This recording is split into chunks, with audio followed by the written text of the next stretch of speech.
Құрметті отандастар, Қазақстан өте маңызды әрі бетбұрысты кезеңге қадам басқалы тұр. 5 маусым күні азаматтарымыз жалпы ұлттық референдумда дауыс береді. Конституцияға түзетулер енгізу мәселесі бойынша шешім қабылдайды. Бұл мемлекеттің және бүкіл қоғамның болашағын айқындайтын жауапты сәт. Ел тағдыры ешкімді бейжай қалдырмайтыны анық. Біз қазір барлық саланы жаңғыртуға кірістік.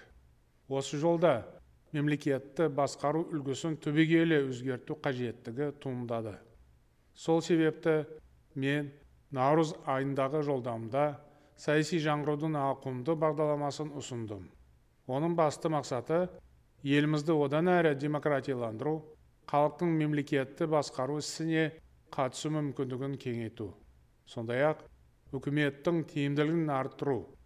Бұл өзгерісті толық жүзеге асырсақ, ықпалды парламенті бар президенттік республика үлгісіне бір жола көшеміз.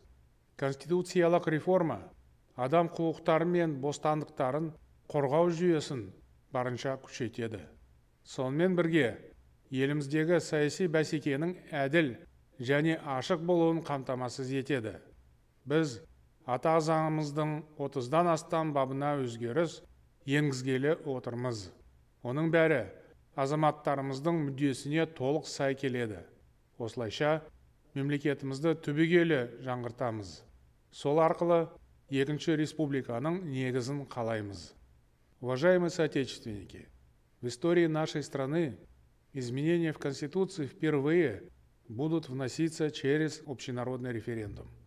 Проведение референдума является важным шагом на пути построения в Казахстане развитого демократического общества. В течение месяца в стране шло активное обсуждение и разъяснение проекта конституционных поправок. Конституционная реформа вызвала широкий отклик в обществе.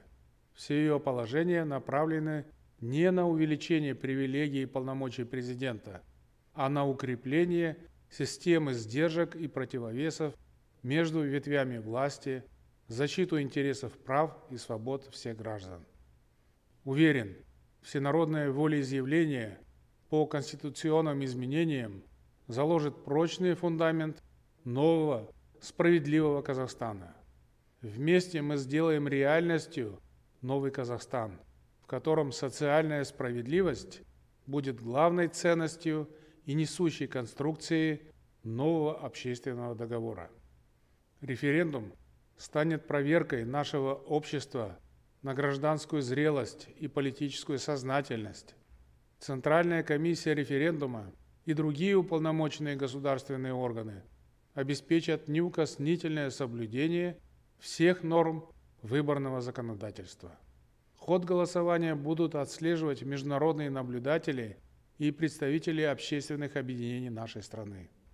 Ваш голос на избирательном участке станет важным и, возможно, решающим в определении новых, честных и понятных правил общественной жизни.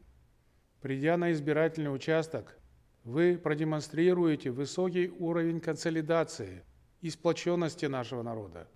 В условиях беспрецедентной геостратегической неопределенности и необходимости решения сложных задач, стоящих перед нашей страной, мы должны быть сильны своим единством и солидарностью. Подлинная демократия предполагает активное и созидательное участие в общем деле каждого гражданина. Голосуя за новые поправки, вы скажете решительное «нет» коррупции, непотизму, монополии в политике и экономике. Призываю вас, уважаемые сограждане, сделать свой исторический выбор, который определит вектор развития Казахстана. Каждый из вас является неотъемлемой частью единого народа Казахстана и способен повлиять на будущее всей нации, а значит, на свою судьбу. Именно от вас зависит судьба Родины. Алдағы референдум мемлекетімізді нығайтуға және қоғамды тың серпінмен дамытуға жол ашады.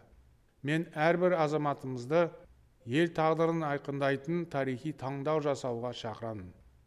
Бұл референдумда әр азаматтың дауысы маңызды.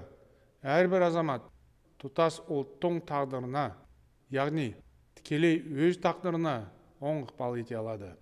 Ендеше 5 маусым күні өз таңдауымызды жасайық. Жаңа Қазақстанды бәріміз бірге құрайық.